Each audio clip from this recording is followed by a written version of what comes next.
Pentagon leaders defended the highest ever military budget, citing China and other eventualities. What would happen if China and the U.S. went to war hour by hour?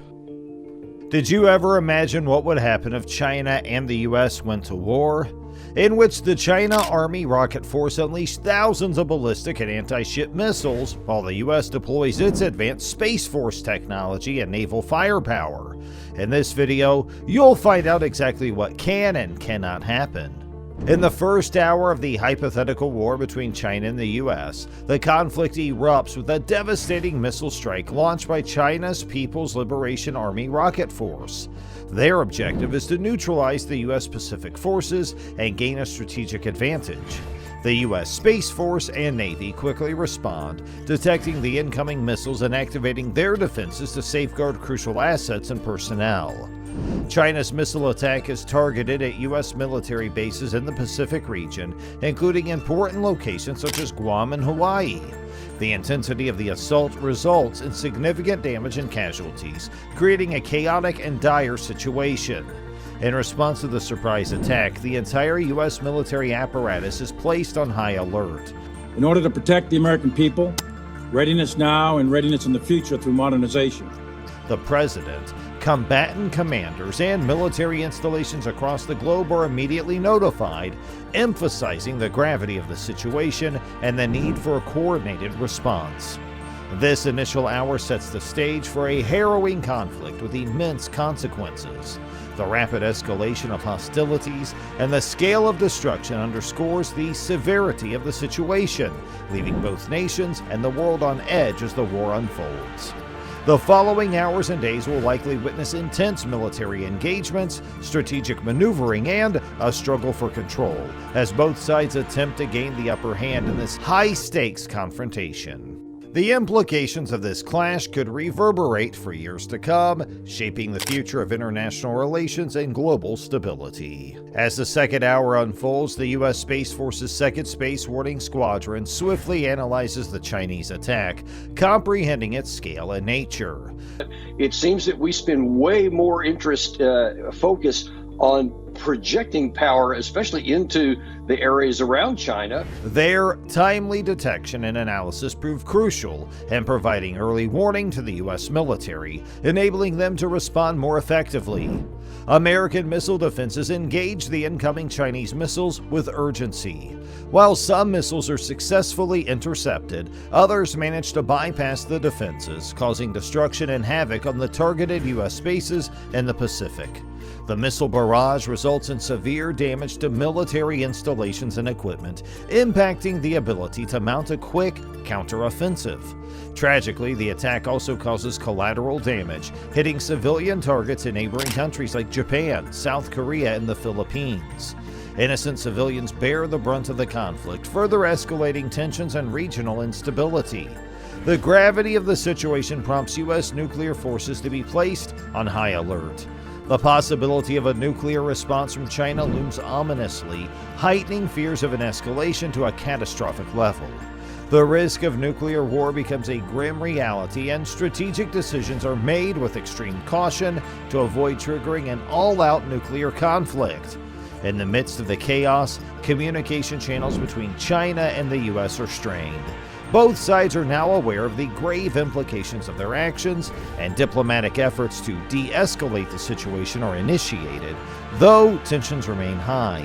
The international community closely monitors the situation, fearing that any miscalculated move could tip the scales into a full-blown global crisis. This is an up-close view of a Chinese warship in the water east of Taiwan. They've been calling on the radio, warning this aircraft to keep its distance. Key world leaders engage in urgent dialogues, calling for restraint and urging both nations to seek peaceful resolutions to their disputes.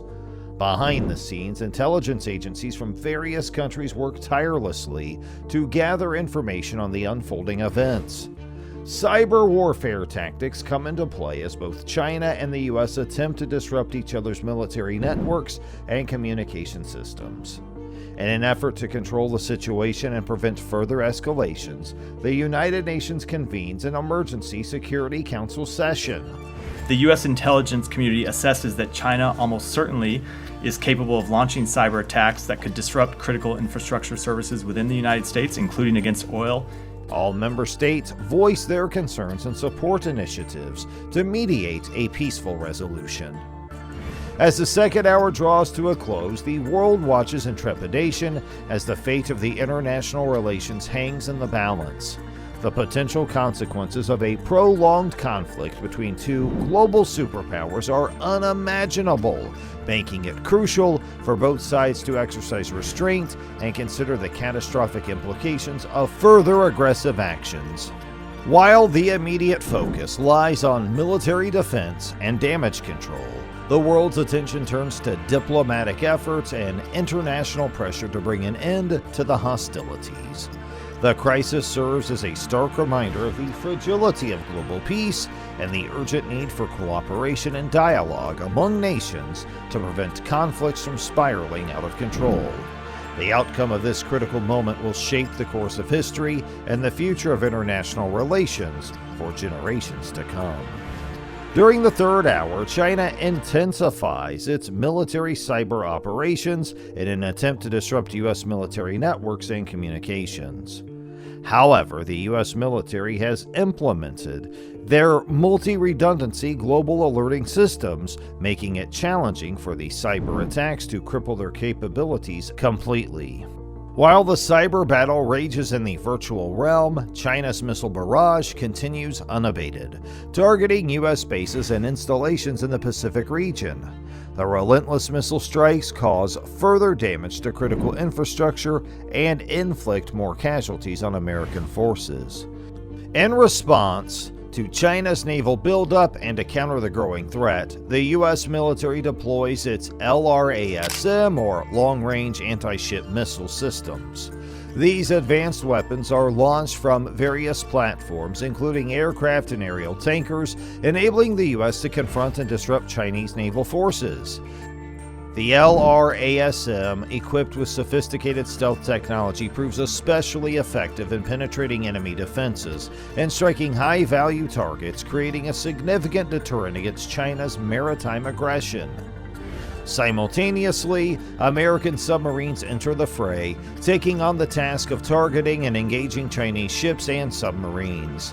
And that's part of what we do when we go on our patrol, is set ourselves up in a condition so that we can maintain continuous communications with the chain of command. The U.S. Navy submarine fleet, known for its stealth and lethality, becomes a critical component of the conflict.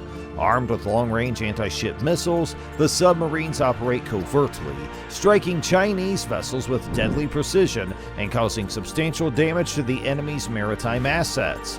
The combination of air-launched long-range anti-ship missiles, LRASMs, and the devastating impact of American submarines tips the balance in favor of the U.S. Navy, disrupting China's naval offensive and pushing back against their territorial ambitions. The relentless pressure applied by the U.S. forces forces China to reevaluate its strategy and tactics in the Pacific theater. As the conflict progresses, both sides endure heavy losses and casualties. The U.S. military, well practiced in joint operations, starts to adapt to the situation, maximizing the strengths of its diverse branches, while China struggles to coordinate its newly unified military under a single joint command. The war's third hour sets the stage for an extended and grueling struggle between the two global powers, with the U.S. showcasing the effectiveness of its advanced weaponry and well-established joint operations, and China demonstrating its determination to defend its interests. The conflict enters a crucial phase where every hour of engagement could shape the outcome of this high-stakes confrontation. 祖国完全统一的历史任务一定要实现，也一定能够实现。 The world watches with bated breath as the unfolding events hold the potential to reshape the geopolitical landscape and the balance of power in the Pacific region.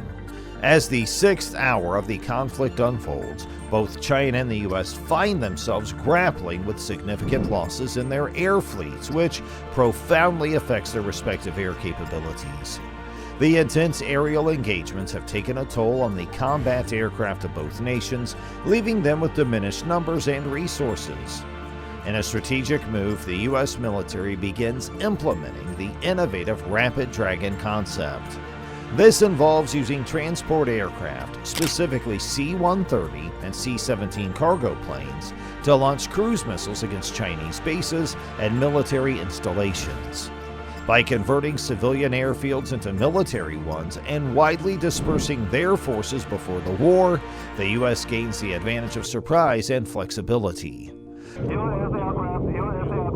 over the South China Sea, and that is a Chinese J-11 fighter, and he's flying right beside us. The Rapid Dragon concept enables the U.S. to overwhelm Chinese air defenses from a distance and further disrupt their operations on the ground. American aircraft shift